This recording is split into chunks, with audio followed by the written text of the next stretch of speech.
kuko tumaze kumva ibintu byinshi. Tumvise ari amagambo ya Hudson Taylor James, uriya wajyanye ubutumwa mu Bushinwa agatanga ubuzima bwe ndetse n'umuryango we, na niho bapfirira, niho bashinguwe hariya mu Bushinwa, kuko bahise babakupe n'igihugu cyabo n'umugabane baturukamo. Baritangiye Abashinwa kuva mu Bwongereza kiriya gihe. Tumvise amwe mu magambo y'ubutunzi yadusigiye. Tumvise yuko ibintu bitatu biranga umurimo w'Imana. Cya mbere, iyo iguhamagaye ubona ko bidashoboka, ubona ko iguhamagaye bidashoboka. Hudson Taylor aravuga ko ibintu bitatu nibyo biranga umurimo w'Imana. Avuga ko umurimo w'Imana iyo duhamagawe tubona ko bidashoboka. Icya kabiri, tubona yuko bigoye kugira ngo tuwinjiremo. Icya gatatu, bigakoreka. Ngo ibyo nibyo bintu bitatu biranga umurimo w'Imana. Amen. Kandi twabonye ko Imana ihamagara igihe cyose abantu b'intege nke, ariko bagakoreshwa imirimo ikomeye. Ngo intwari zose zo kwizera bari abantu b'intege nk'abandi bantu bose, ariko bagakoreshwa n'Imana imirimo y'ubutwari. Kubera iki? Kuko bishingikije gusa ko Imana iri kumwe nabo. Ikindi cya gatatu yavuze iki? Yavuze ngo umurimo w'Imana ukuri ukorwa mu buryo bw'Imana, ntabwo uzigera ubura mikoro. Voilà, wabonye? Umurimo w'Imana ukuri ukorwa mu buryo muri experience y'imyaka myinshi umuntu yagendanye n'Imana, akagenda ahamya ibizagenda bifasha abandi. Amagambo rero ni amagambo yo gutekerezaho. Rero ntabwo Imana ihamagara abantu bari extraordinaire, Imana ihamagara abantu basanzwe. Ngo abantu bose babaye intwari z'Imana, intwari z'Imana zose, ngo bari abantu b'intege nk'abandi bantu bose. Bari abantu b'intege nk'abantu bose, kuko ikivuza umuntu ni ukuvuga umunyantege nke. Ngo ariko bakoreshejwe imirimo ihambaye ku bw'Imana, kubera ko bishingikije gusa iri jambo ngo Imana iri kumwe natwe. Kandi niko bimeze. Nta n'umwe Imana igize ihamagara ngo abone ko ibyo imuhamagara bishoboka. No, mwese aravuga ati ibintu bizagenda gute? Ngo hanyuma umuntu akabona ko bigoye, ariko amaherezo bigakoreka. Icyo twasomye cya gatatu. Cya mbere ubona ko biri impossible, cya gatatu difficult, hanyuma amaherezo bigakoreka. Icyo nicyo kiranga imirimo y'Imana, ifite signature y'Imana. Apana imirimo yitirirwa Imana, imirimo y'Imana, kuko ari imirimo yitirirwa Imana kandi ari y'abantu mu maranjema yabo. Ubu rero tugaya tujye kuri poe ya nyuma. Niki gisabwa abantu b'Imana? Niki basabwa? Hari amagambo y'Igiheburayo turi wifashishe, ariko tumaze kuyamenya hano mu Kinyarwanda ko twarayizeho. Muri buka emuna, ariko kwizera wenda rishasha uno munsi ni bitahon. Iyo ni rishasha ba projecteur mu nuko byandikwa. Emuna we murayizi, kwizera. Hanyuma bitahon ni kuvuga ni confiance, ku Mana, ariko kubera ko twize ko kwizera egare confiance, ahubwo twakwita ko iyi bitaon ni ukuvuga ngo ni certitude, ni ukuba wumva muri wowe udashidikanya ko ibi bintu Imana ivuze nibyo kandi birakoreka. Aya ni amagambo abiri. Umushaka iriya emuna ni ukwizera, hanyuma bitaon yo ni certitude. Nibyo dushaka kudefinisa hariya. Ni ukuvuga ngo ni ukugira certitude, ni ukugira muri umutima wawe igihamya ko ibi bintu Imana ivuga, ibi bintu bizakoreka, ariko ukaba udashingiye ku bwenge bwawe, udashingiye kuri experience yawe, udashingiye kuri raisonnement. Wabibise? Kuko hari ibintu ushobora gutekereza ko ati ibi birashoboka. Ibyo ntabwo ariyo nuze definition iriya jambo. Amen. Bitaon ni ukuvuga ngo ni sentiment iri muri wowe, ukumva ko biriya bintu bizakoreka, ariko ntufite uko wabisobanura. Wabibise? Iri jambo ry'Igiheburayi emuna ni ukuvuga kwizera mu Giheburayi.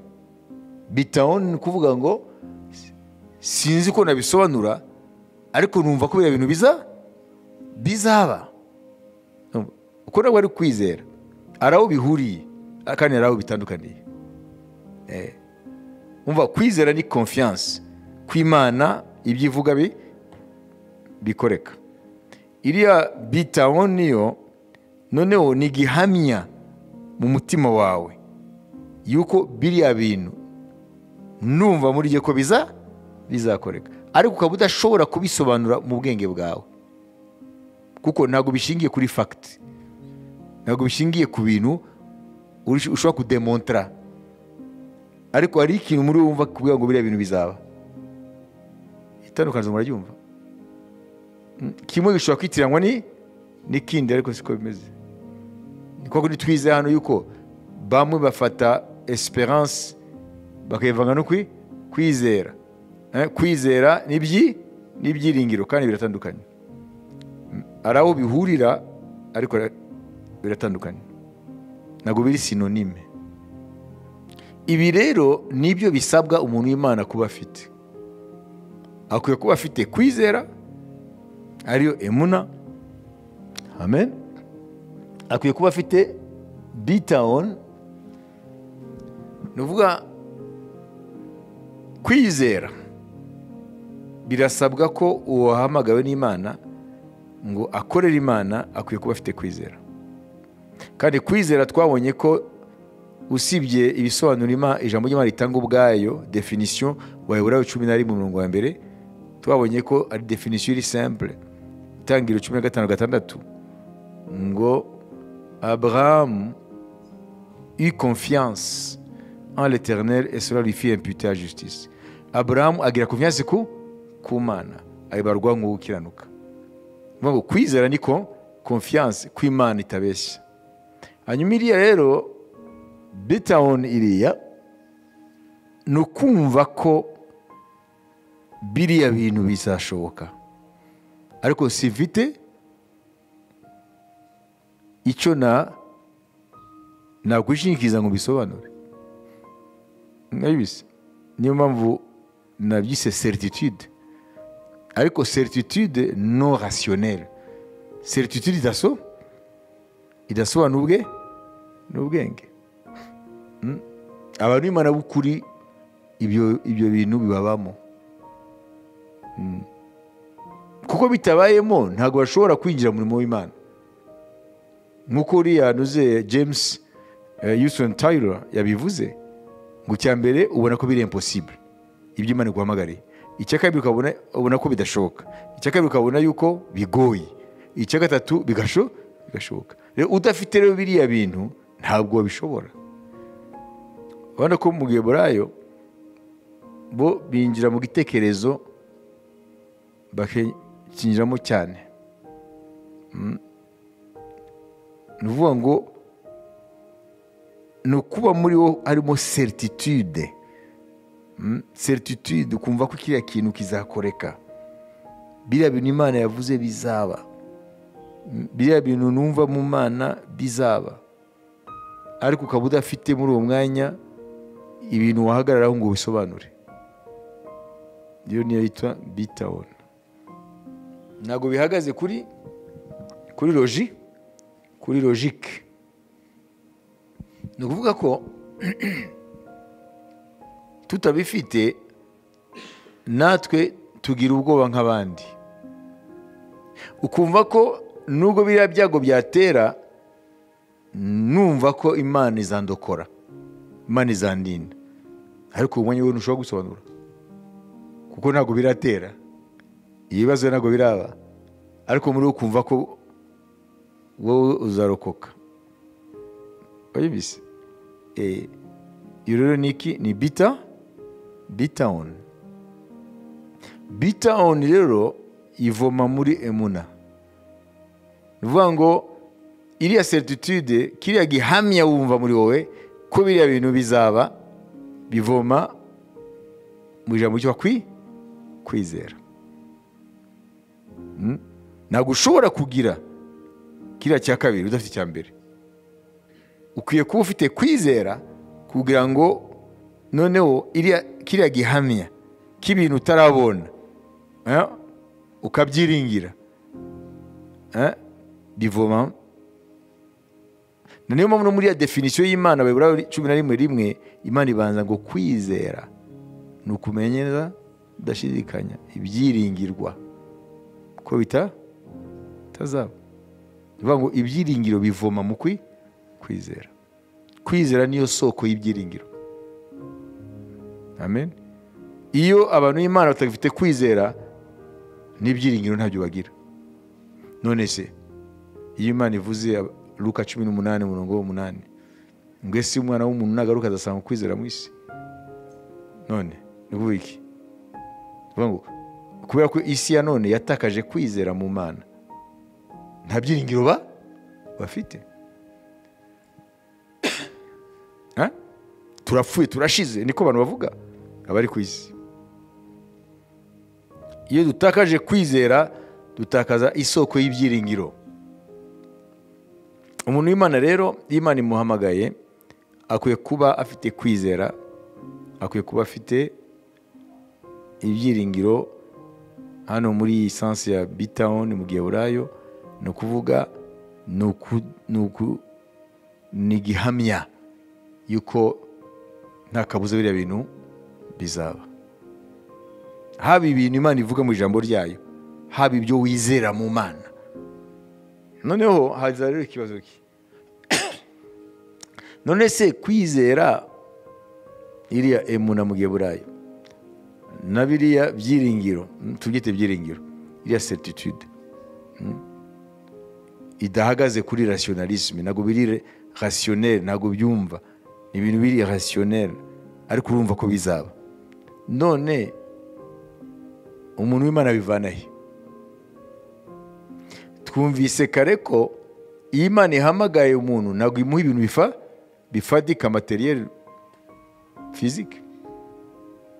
Imana imuha ibintu bitari physique, imuha ijambo n'umwuka wera. Nibi nabyo ese ukwizera iriya emuna mu Giheburayo n'iriya bitaon, ni ukuvuga ngo gihamya yuko biriya bintu bizakoreka. Ibyo bintu bibiri mu biti byiringiro, iriya bitaon mu biti byiringiro, kuriya kwizera n'ibyiringiro byo ni ibintu bifatika, ni ibintu materiel physique.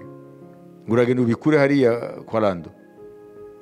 Nimba rero nabyo bitafatika, bitangwa n'Imana. Bara bitangwa n'Imana, ariko Imana ikaba yarashizeho inzira ibitangamo. Nimba ibyiringiro bivoma mu kwizera, Imana yatanze inzira kwizera kutubamo. Kwizera kuva kukumva, ukumva ijambo rya Kristo. Igihe cyose tutafite umwanya w'ijambo nta kwizera, kuko niyo nzira Imana yashyizeho. Rya jambo naryo ntabwo rifatika, ri spirituel.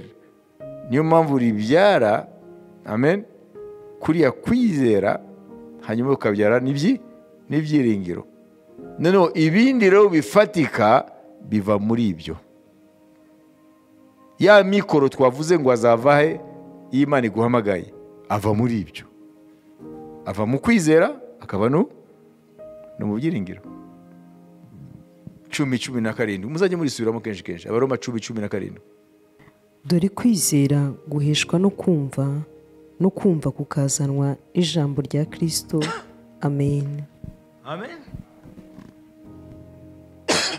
Kubera iki umwami ategeka ko ijambo rye ribwirizwa rikanigishwa? Kuko niho hava kwizera. Mwayumvise? Kwizera kwamara kubyarwa n'ijambo, noneho kukabyara ibyiringiro. Ibyo rero bimaze kuba, nibo bibyara rero ibi bintu bifatika.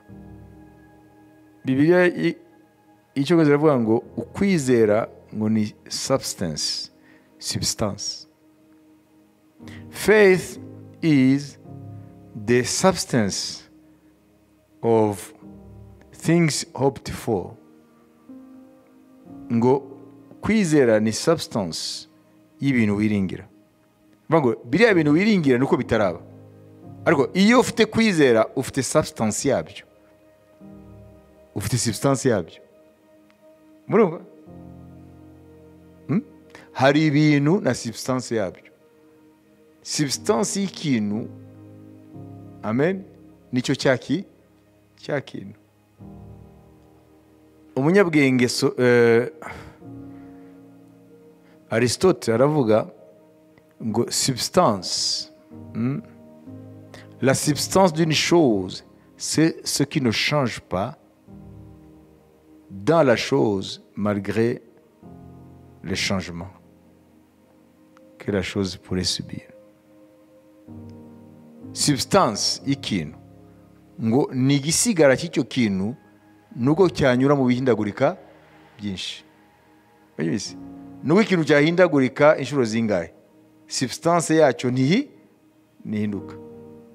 Ni cya kintu kidahinduka. Urugero, umuntu nubwo yanyura mu buzima butandukanye agahindagurika uko atandukanye, ariko ibigize substance ye, sibyo Bibiliya ivuga, nuvuga ngo umuntu bwe ntabwo buhinduka. Ashobora guhinduka ko umuntu ntibuhinduka,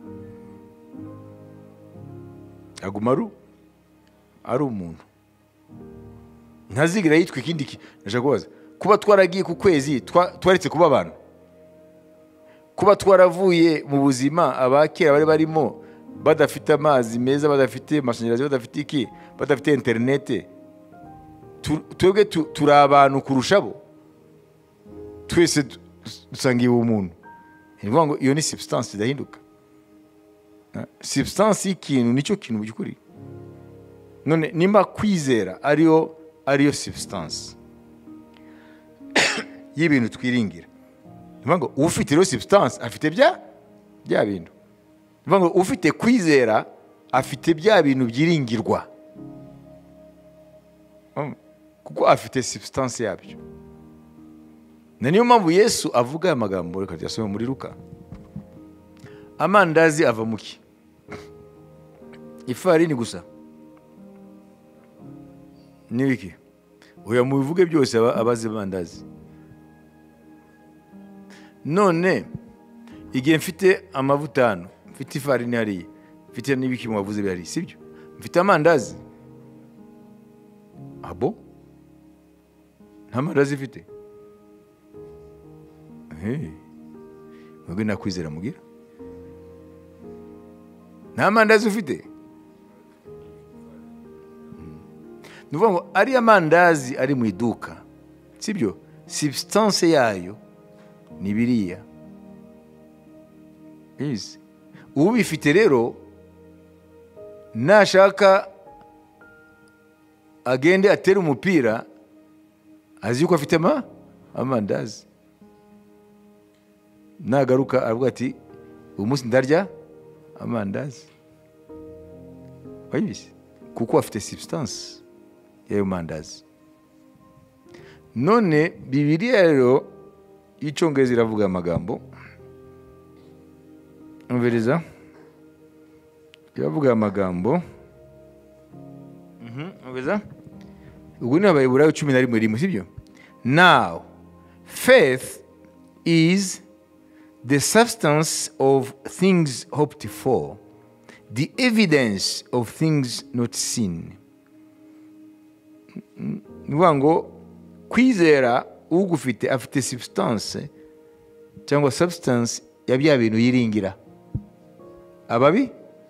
Abifite ko afite substance yabyo.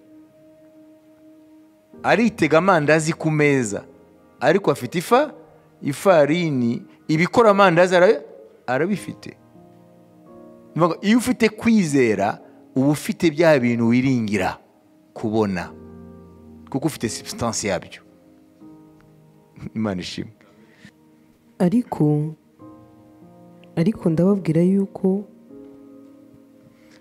Mariko 11:24 nicyo gitumye mbabwira nti ibyo musaba byose mubishyizeho umutima, mwizere yuko mubihawe kandi muzabibona. Amen. Ngo ibyo musaba byose mubishyizeho umutima ni kuvuga iki? Bivuga ngo ni kwa kwizera na bya byiringiro, ya certitude itari fonde ku byo utekereza ubona.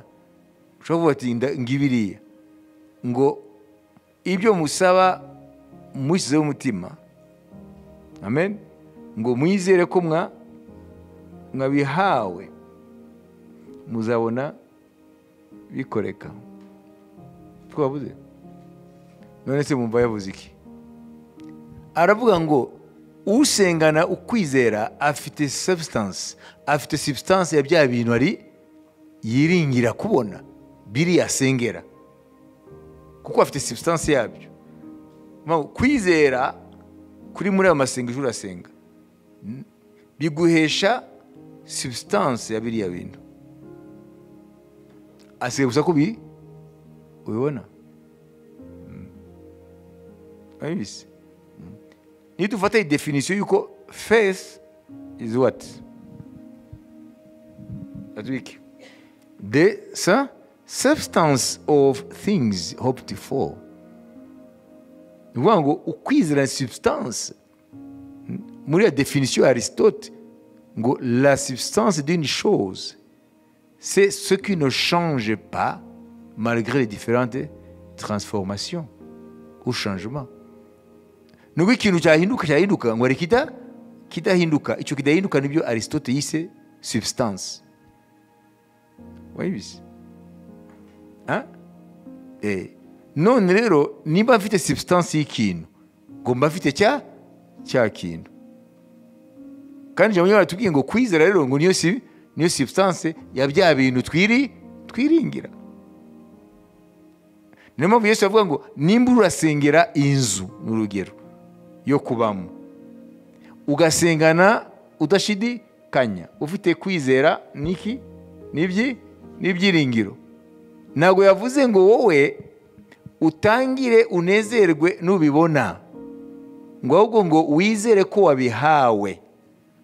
Kubera iki wizera ko wabihawe kandi utarabibona? Kuko uhabwa substance, ni kwa kwizera. Tangira rero unezererwe bya bintu kubera yuko ufite substance yabyo, kandi substance y'ikintu nicyo kintu ubwacyo. Imana ishimwe. Amen. Nitumenya definition ya substance kandi Bibiliya ikabita foi ngo niyo substance, kwizera nibyo substance, tutumenya rero iri jambo rya Kristo. Imana ishimwe. mwanyibise. Ariko se benshi iri jambo ntiribakubita hasi, ndetse ngo risubiremo, ntibidukubita hasi. nicyo gitumye mbabwira nti ibyo musaba byose mubishyizeho umutima, mwizere yuko mubihawe kandi muzabibona. Amen. Amen. Mwizere ko mubihawe. Ntabwo yavuze ngo mwizere ko muzabihabwa. Mwizere ko mubihawe kubera ko mufite substance yabyo.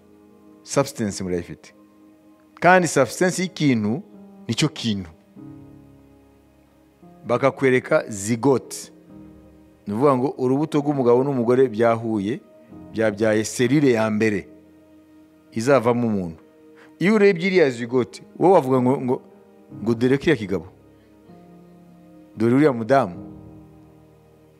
Ariko se muri iriya zigote, kuko ntabwo ushobora kuyibona gutya, c'est microscopique, iriya zigote, sibyo, rwa rubuto rwa mbere ruvamo umuntu, sibyo. Nuvuga ngo ibuto y'umugore n'umugabo byahuye byaye urubuto rwa mbere rwitwa zigote, la première cellule, sibyo, akaremangingo ka mbere. None se ibigabo byose mubona by'ibihangange ibi biki yose n'aba badamu bose bagenda hari babanje kubiki zigote. None se iyo uyirebye akakwereka, sibyo, microscope developa zigote ukayibona, ushobora kwiyumvisha ngo hano azavamo umugore cyangwa umugabo. Ariko iriya zigote ni substance y'aba bantu bose ubona ku isi. Bivuga ngo ufite zigote afite umuntu, ufite kwizera afite bya bintu yiringira. Ese urabyumva?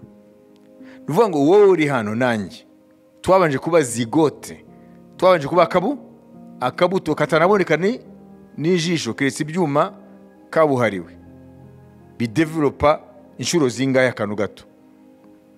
Ariko iriya zigote nubwo ari akantu gato, okay,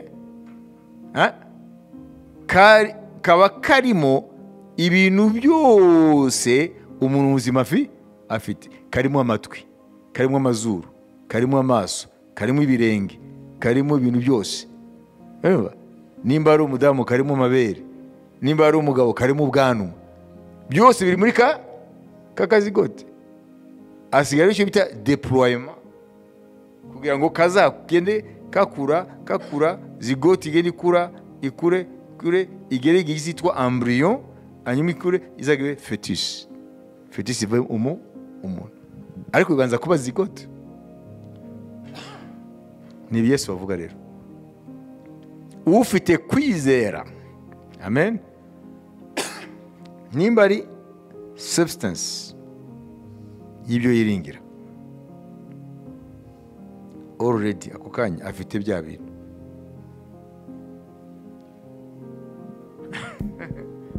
Ano magambo y'umwami. Ariko rero kubera yuko rero twatagaje kwizera, n'ibyiringiro byaragiye, ubwo rero n'ibintu ntabyo dufite. Kuko udafite substance y'ikintu nta kintu afite. Ntabwo uzabona abantu muri iyi si udafite zigote. Babanza kuba zigote kwanza, la première cellule. Voyez, ngo faith is the substance of things hoped for. Ibyo wiringira ubanza kubigira nka substance, aryo yita kwizera. Ndiyo jambo ry'umwami Yesu. Bivuga ngo Yesu igihe cyose, amen, muri we yarafite byose, kuko niwe banze ryo kwizera. None yagu voilà, mwigeze wumva Yesu avuga ngo ntajya afite?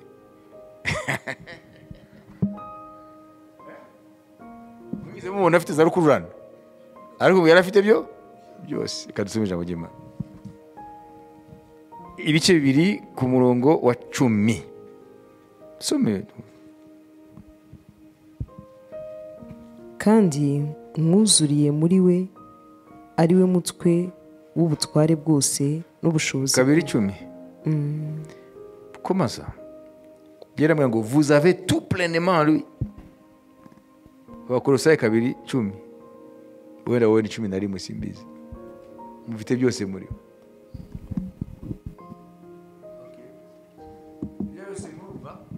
Ni ukuvuga ngo muri Kristo dufite byose, ari n'ahandi umukara bivuga. Ni ukuvuga ngo dufite byose muri Kristo. Nose nimba dufite byose muri Kristo, tubifite gute? Dufataho. Nuko ntihakagire umuntu wirata abantu, kuko byose ari ibyanyu, naho yaba Pawulo cyangwa Apolo cyangwa Kefa cyangwa isi cyangwa ubugingo cyangwa urupfu cyangwa ibiriho cyangwa ibizaba, byose ni ibyanyu, namwe muri aba Kristo, Kristo nawe ni uw'Imana. Amen. None bumvize iki? Igitekerezo nyamukuru ni iki? Ngo byose nashaka uyu mwanya utekereze. Imana iraje imbere yawe kugira ngo byose ni ibyawe, kandi hano bavuze ibyo ari byo. Wifata gute wowe? Ko Imana itabeshya se wifata gute? Hari igihe duhunga ijambo ry'Imana, turarikubitaho ijisho, hanyuma nturitindeho, kuko ntabwo ushaka kuryingiramo kubera gucarenjinga. Biravuze ngo byose ni ibyanyu. Ngo nanjye Pawulo ubwanjye ndi uwanyu. Ngo n'urupfu ni urwanyu, n'ubugingo ni ubwanyu, ibiriho ni ibyanyu byose. Ni kuvuga iki? Ariho arabwira abantu bafite ya substance. Wabibise? Abantu bafite kwizera. Ni kwa kwizera, amen, n'ibyiringiro gutanga bituma ibintu wakwibaza uyu munsi kudafite, amen, hanyuma isaha Imana igeze ubu bifite. Ubanza mbere na mbere kubiposeda muri wowe, mbere na mbere ubanza kubitunga muri wowe, mbere ko biseruka. Ijambo ry'Imana ribeshya ni twe tutaryumva. Langaje y'Imana ntago tuyumva. Reka dufate urugero rumwe. Muri Luka. Bate muri Luka. Igice cya mbere, umurongo wa 26 tugeze kuri 38. Uwumve hano, beza kugufasha kubyumva neza. Mu kwezi kwa gatandatu, marayika Gaburiyeli atumwa n'Imana mu mudugudu w'i Galilaya witwa i Nazareti, ku mwari wari warasabwe n'umugabo witwaga Yosefu wo mu nzu ya Dawidi. Izina ry'uwo mwari ni Mariya. Amusanga aho yari aramubwira ati, ni amahoro uhiriwe, umwami Imana iri kumwe nawe. Ariko we ahagarika umutima cyane w'iryo jambo, atekereza iyo ndamutso icyo ari cyo. Marayika aramubwira ati, witinya Mariya, kuko uhiriwe ku Mana, kandi dore uzasama inda, uzabyara umuhungu, uzamwite Yesu. Azaba mukuru, azitwa umwana w'Isumba byose, kandi umwami Imana izamuha intebe y'ubwami ya sekuruza Dawidi. Azima mu nzu ya Yakobo iteka ryose, ubwami bwe ntibuzashira. Mwumve rero ikibazo Mariya abajije marayika Gaburiyeli. 34. Mariya abaza marayika ati, ibyo bizabaho bite ko ntararyamana n'umugabo? Voilà. Mbere ko dukomeza, Imana iramuha substance, iramuha ijambo ribyara kwizera, igongana na tekerezo bye. Mwabise?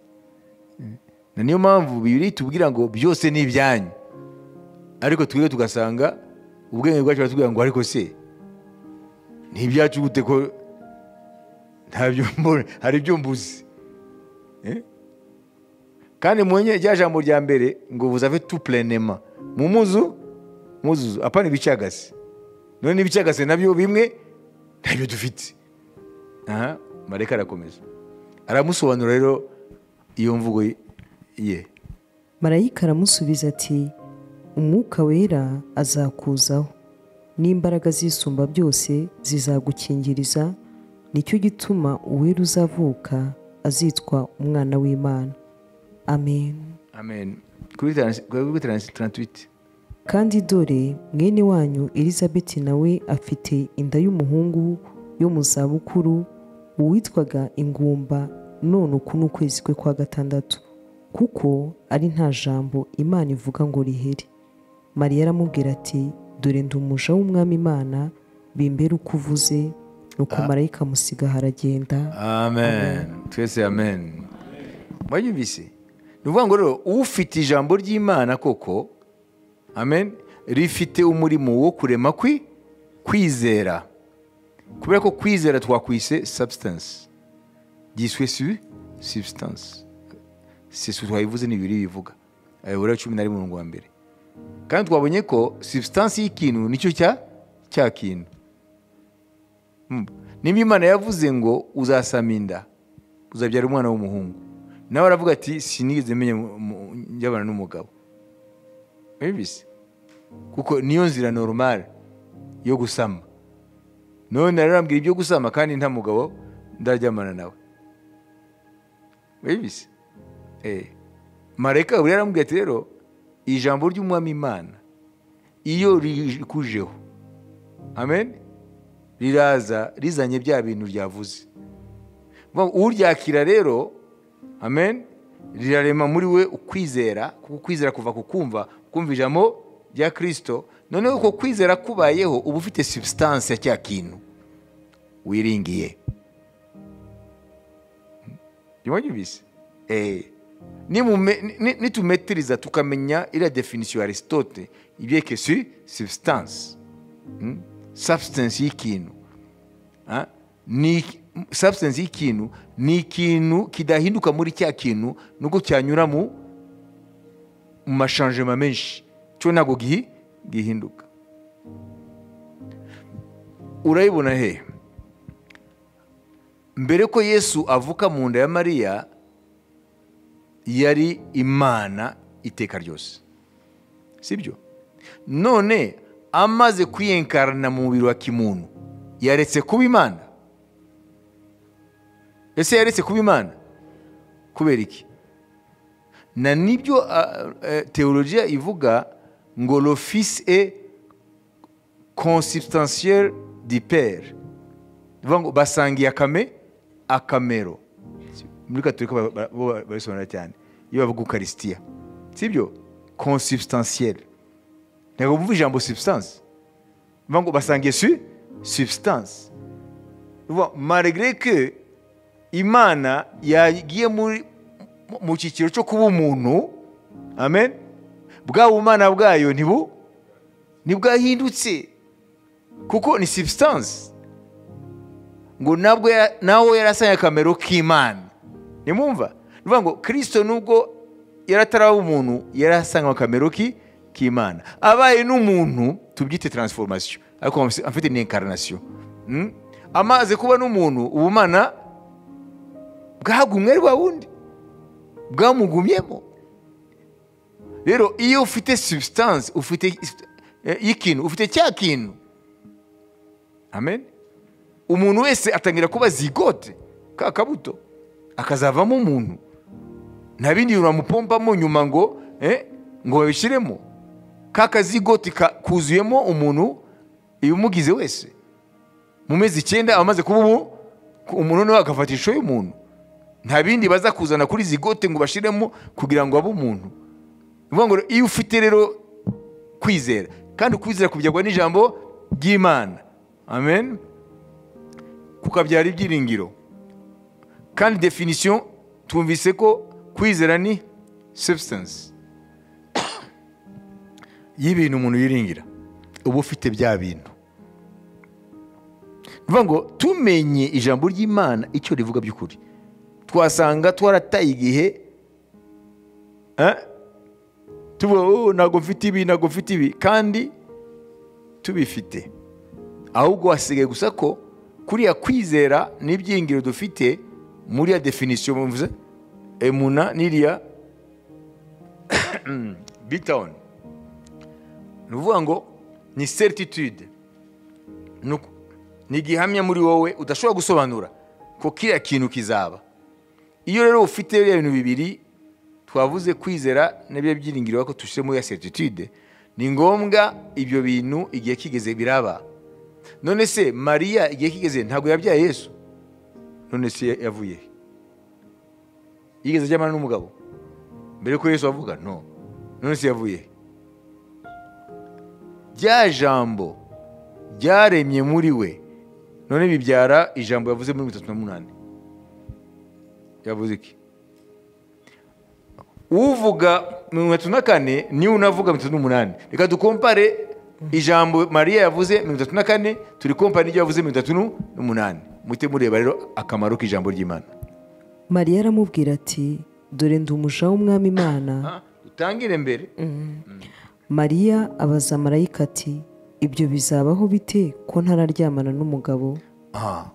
Aho rero ntabwo aragira ya substance, ntabwo aragira kwizera, aracyatekereza nk'umuntu. None 38. Mariya aramubwira ati dore ndi umuja w'umwami Imana, bimbere uko uvuze. Amen. Ubu rero ni Mariya wizera, hanyuma yaje kubyara. Wayibize uko niko bimeze. Ni ukuvuga ngo rero tukwiye kumenya mekanizme yo kwizera, tukamenya se ukwizera kuropera gute, gukora gute, guhuriye n'ibyiringiro, ko ukwizera si ibyiringiro, ibyiringiro si ukwizera, bitandukaniye bihuriye he? Hanyuma rero urumva ko mu Giheburayo byo bagera imuhengeri w'icyo gitekerezo. Iyo concept yo iri profond, ni nk'ikigiriki. Niyo mpamvu Imana yakoresheje Igiheburayo mu Isezerano rya kera n'ikigiriki mu Isezerano rishya, ko bafite n'indimi zifite amagambo afite profondeur. None rero muvandimwe, ibintu twize uyu munsi, twize umutwe uvuga ngo umuntu w'Imana n'umurimo wayo. Amen. Twabonye n'impamvu tunanirwa gukorera Imana. Abantu bagahamagarwa ariko ntibinjire mu hamagaro, abandi bakayinjiramo igihe gito bakayivamo. Twumvise impamvu yabyo. Amen. Twumvise ingingo zitandukanye nka zingahe? 5. Zibyerekeye ibijyanye no gusobanukirwa umuntu w'Imana. Amen. Kuva ahamagarwa kuzageraho asohoza ibyo Imana yamuhamagariye. None dushoje tuvuga ngo ibyo umuntu w'Imana asabwa kugira ngo abashe kwinjira mu byo Imana yamuhamagariye, asabwa biriya bintu bibiri.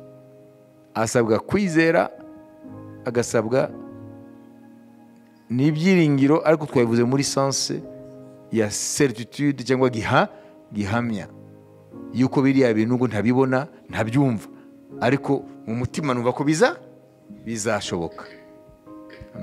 Imana ishimwe. Kadufate rero iminota 10 mbere yo kugaruka tugasoza, dutekereze kuri ibi. Ariko mwumvise substance iyo aribyo. Wowe uzajya umenya gusa ufite kakabuto kitwa zigote kavamo umuntu, aba afite umuntu. Okay?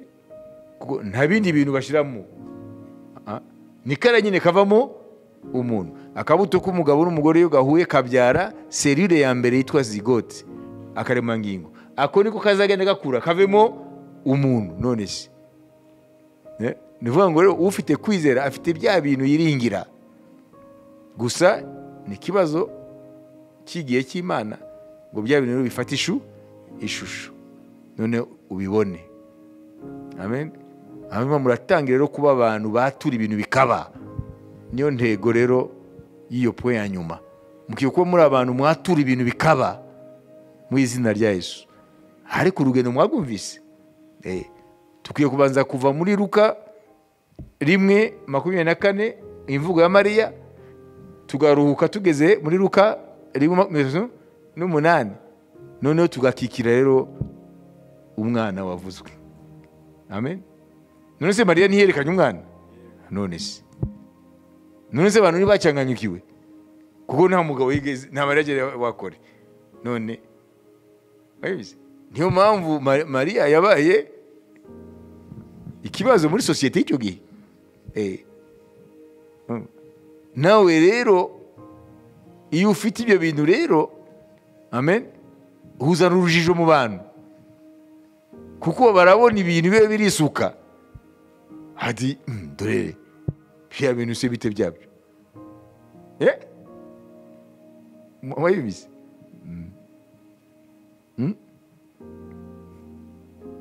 None se mbabazi, igihe Petero bamuhamagaraga yari afite amadepo y'imiceri angahe? Igihe bahamagara ba Yohana bari bafite amadepo y'ibishyimbo angahe? Ariko dore mu minsi mike wabasigiye ibintu bye bibiri, ajya asigira abantu hamagaye ijambo no kwizera. None bahagaze aho amasitoke yabaye menshi kugeza aho bavuga bati ngo bagene no kujera. Wabizi? Ntabwo mumvise se abapfakazi batagira umubare baza gutonda guhabwa iposho. None se iyo posho se baza gufata kwa Petero yari yakuye ko duheruka we bamuhaye ijambo n'umuka wera. None iyo miceri, iyo posho yavuye he? Ririya jambo n'umuka wera yari substance ivamo ibintu bifatika. Imana ihabwe icyubahiro. Haleluya. Dufate iminota 10. Tekereza. Ntungire kuvuga ngo simfite.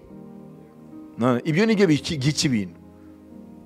Iyo uvuze ngo simfite mu akanwa kawe, umeze nk'umuntu ari waricaye azigote, cyangwa umubyeyi yenda kubyara aho kugira ngo bakire umwana bakarwara bamusubizamo.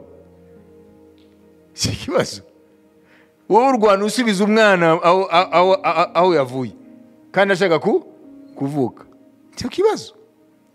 Iyo uvuze ngo simfite kandi uri umukristo, ukatangira kuganya n'ibiki, umeze nk'umwana yenda kuvuka ni wowe umubyaza, urasunika usubizayo.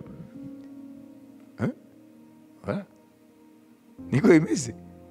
Tuba twaramaze kubona abana benshi bavutse, ndio ndavuga ibitangaza by'Imana, ariko turwana dusubizayo.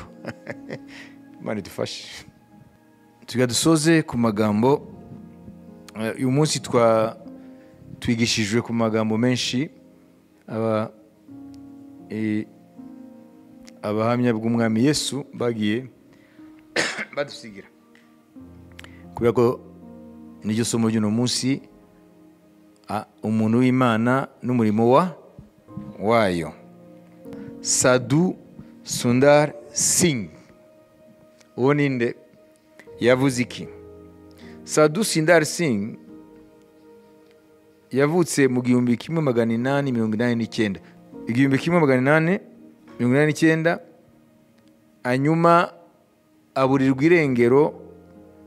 Yaragiye kubwiriza, yazengurutse isi, Burayi na hehe. N'umuhindi wo mu bwoko bw'Abasik, bamwe bajya bambara ibintu gutya.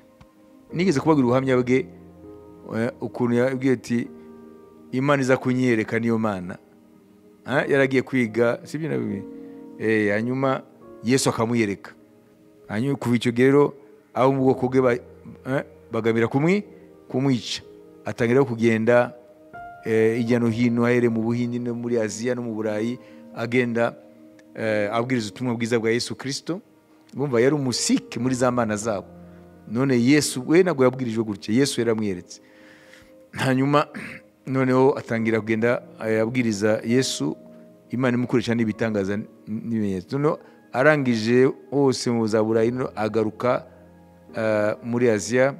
Noneho azamuka mu misozi ya Nepal ari muri Aziya, ntibongeye kumubona. Mu 1929 niho, ntabwo twavuga ngo yapfuye gutya, ntibongeye kumubona. 1979, 1929 ndi yamaze kuvuka hano. mwumvise ibye ni umuhinde mu bwoko bw'abasike, sibyo? Mu bintu byinshi rero nawe yadusigiye mu magambo yaravuze ibi: le temps des miracles n'est pas passé, ngo ibihe by'ibitangaza ntago byashize, disait le Sadhu, mais bien le temps de la foi, ngo ahubwo ibihe by'ukwizera nibyo byashize, naho ibihe by'ibitangaza by'Imana ntago byashize. Babyumvise? Aya ni amagambo yadusigiye. Ibihe by'ibitangaza ntago byashize, ahubwo icyashize ni iki? Ni ibihe byo kwizera. None tugasigana ubukristu, sibyo, bw'amagambo gusa, ariko kwa kwizera kwiswe substance kukaba kutagihari. Noneho igituma ibitangaza bikoreka kikabura.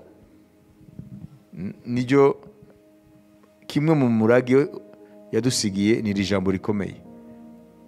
Uriya Sadhu Sundar Singh, le temps des miracles n'est pas passé, disait Sadhu, disait le Sadhu, mais bien le temps de la foi. Ngo igihe cy'ibitangaza ntabwo cyashize, ngo ahubwo igihe cyashize ni igihe cyo kwizera. Ngo ibihe by'ibitangaza ntabwo byashize, igihe cy'ibitangaza ntabwo cyashize, ahubwo hashize igihe cyo kwizera. Igihe cyose kwizera kutagihari nk'uko Bibiliya igusobanura, n'ibitangaza birahagarara. Hanyuma baraza kuprojeta hariya Sadhu ari we, ndavuga izina rye, ushobora no guprojeta n'ifoto ye ntacyo wayibona. Sadhu Sundar Singh, uzajye wibuka ibyo. Sadhu Sundar Singh yavutse 1889, disparu kuko yarabura ibirengero, ntamvaye. 1929 yari umukristu w'Anglican, ariko atari idini, urumva ko yarakijijwe. Akaba aba mu basike, bwa n'ubwoko bw'abahindi. Bashize ifoto ye, niwe wahita mubona rero abo basike mujya mubabona. Amen. Uriya rero Sadhu niwe yavuze ibyo, kuko yahuye na Yesu muzima, hanyuma atangira kumwamamaza, ahunga kominote yabo y'abasike bashaka kumwica, atangira rero kugenda muri Aziya yose, za Pakistan na he hose, n'abiriya bice byo muri za Nepal hariya, agenda avuga ubutumwa, noneho azenguruka n'isi no muri za Burayi. Abamubonaga basaga nabo babona Yesu ubwe, kubera presence y'Imana yari kuri we, ubuntu bw'Imana kuri we. Hanyuma asubiye rero ariya muri Aziya, azamuka imisozi hariya gusenga no kubwiriza aba mu misozi ya za Nepal hariya, muri za Mongoli hose mujya mwumva, mu mipaka n'Ubushinwa hariya. Hanyuma ntibongeye kumubona. Arabavuga ati wenda yaragiye muri za tribu za hariya ziramwica. Ntawuzi uko yapfuye, ni amahipoteze gusa. Yari afite imyaka 30, yapfuye akiri muto. Uriya rero ntabwo ari umuntu agiye kumubwira. Yesu yaramwireze avuga ati Sadhu ni jyewe Mana. Yaba ya Buddha n'ibiki byose n'Imana z'Abahindi zose, Krishna ntabwo ari Imana, ni jyewe Mana. Ntabwo rero bazi urupfu rwe, ntibazi iherezo rye, ntibazi irengero rye. Yavuze iki? Mu murage dusigiye ni iki? Ibihe by'ibitangaza cyashize ni iki? Kuko yabonye ko Yesu adahinduka. Turizera ko izi nyigisho zizafasha benshi niba zishira ku mbuga. Katurangize dushima Imana. Nimwe mwazanye akarimbo kamwe hanyuma tugasenga. Ndagira nsenge ngo ukwizera substance y'Imana muri twe, amen, igaragare kandi ikora imirimo. Turasoza no gusenga, ariko turamya Imana yacu n'indirimbo imwe. Ntujya uhindura. Kristo, turagushima uyu munsi waduhaye kugira ngo tube ku birenge byawe, twigishwe n'Umwuka Wera ubwira ubwami bw'Imana. Twumvise byinshi bijyanye no guhamagara, abo uhamagara, uko mugendana nabo mu byo wabahamagariye. Twumvise n'ibisabwa kubahamagawe nawe. Twumvise n'ubutunzi abo uhamagaye mu mateka, bamwe mu bahamagaye umurage badusigiye. Yaba James Hudson Taylor wahamagaye ukamutuma mu Bushinwa, haba mwami uyu mwene data Sadhu Sundar Singh wahamagaye, abo bose badusigiye amagambo y'ubutunzi. Mwami, waraduhamagaye, turasaba kugira ngo iriya substance, kuriya kwizera kubyara ibyiringiro, kubyara imirimo y'ubwami, iyi mirimo kuvuga kwizera Mwami kongere kuvuke muri twe bundi bushya, kwizera ko mu mutima kutari mu bwenge, kuko ijambo ryawe niryo ribyara kwizera. Tumaze kuryumva, reka Mwami rireme kwizera muri twe kugira ngo imirimo yawe itugaragariremo, kubera ko kwizera kuzima ukuri kwirukana kwiganyira n'ubwoba no kwisuzugura. Mu izina rya Yesu, ko kwizera kuvuye muri iri jambo twumvise kuvuke muri twe muri kano kanya, mu izina rya Yesu. Twumvise ko kwizera ni ibyiringiro, certitude, ntabwo ari ibintu umuntu ajya gushakisha ahandi. Imana ni ibitanga nk'uko itanga ijambo ryayo n'Umwuka Wera kubihamagaye, bikazavamo n'ibifatika, imirimo igaragara. Niko no kwizera n'ibyiringiro byose bitangwa nayo bivuye mu ijambo ryayo umuntu yumva.